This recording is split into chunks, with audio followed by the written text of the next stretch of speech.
Шановні колеги, ми продовжуємо робочий день. До слова запрошується.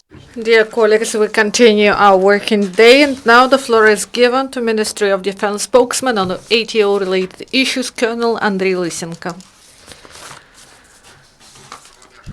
Good afternoon, dear colleagues. Now the information about the events that happened in the ATO area during the last 24 hours. In Lugansk area, there is a trend to the decrease of enemy activity. Yesterday, military actions were in two regions, Stanitsa Luganska and Nova Alexandrovka. The enemy delivered fire with the use of sniper rifles, mortars, and grenade launchers. On the whole, during the last 24 hours in the Lugansk area, there were 3 enemy shellings, including 1 with the use of heavy weapons. At the same time, in Donetsk area, the situation deteriorated. The occupants violated ceasefire in 2 hotspots, Lugansk, Zaitseva, Avdiivka. Both during the night and day, the enemy shelled our positions with the use of heavy weapons, mortars, and cannons, launching 230 large caliber ammunition, and at other parts it was calm. On the whole, during the last 24 hours in the Donetsk area, there were 13 enemy shellings, including 10 with the use of heavy weapons. In Mariupol area, the situation remains the same. Military actions are in Mariinsky region, Granitna, and in the part of the front line, Pavlopil-Shirokina. The enemy uses actively mortars. And in the southern areas, the Ukrainian forces returned fire. On the whole, during the last 24 hours in the Mariupol area, there were 24 enemy shellings, including 9 with the use of mortars. In Novazovsky region, Donetsk Oblast, the enemy provided 4 flights of air drones.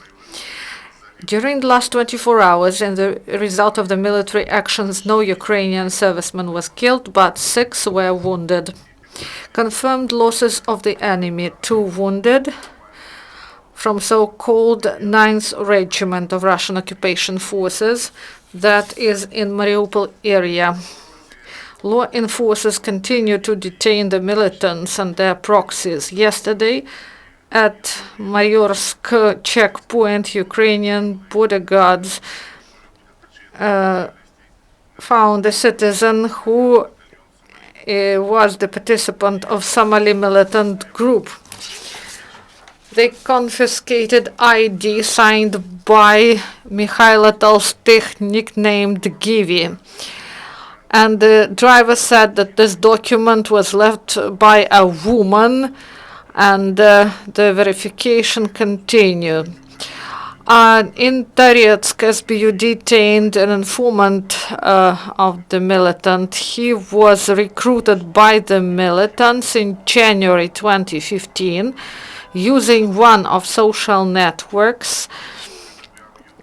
He informed the militants about movement of military equipment and ATO forces. At the same time, another informant of the militants, Dzerzhinsky City Court of Donetsk Oblast, sentenced to 4 years in prison. At the same time, through the program that is called SBU, they wait for you back home. The court released a former militant from criminal responsibility. The resident of Limansk region of Donetsk Oblast fled to Russia. Then he came under the influence of destructive propaganda, and he returned to Donbass with Russian humanitarian convoy, but he saw the lawlessness created by occupants, and he left the militants and addressed Ukrainian law enforcement for help.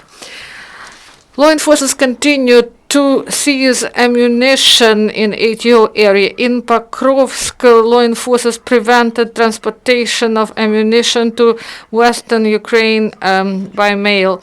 They detained a person at express delivery point And he was trying to transport 5 grenades, 200 cartridges, and signal flare with fuses.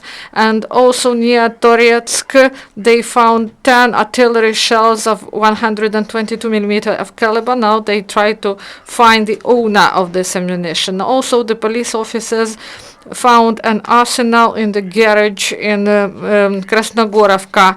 In course of check, the investigators found more than 2,000 cartridges to weapons and 5 grenades with fuses. This is all information. If you have questions, please ask. Do you have questions, dear colleagues? If there are no questions, this is the end of press conference. Thank you very much and goodbye. Dear colleagues, our next event is at 1 p.m.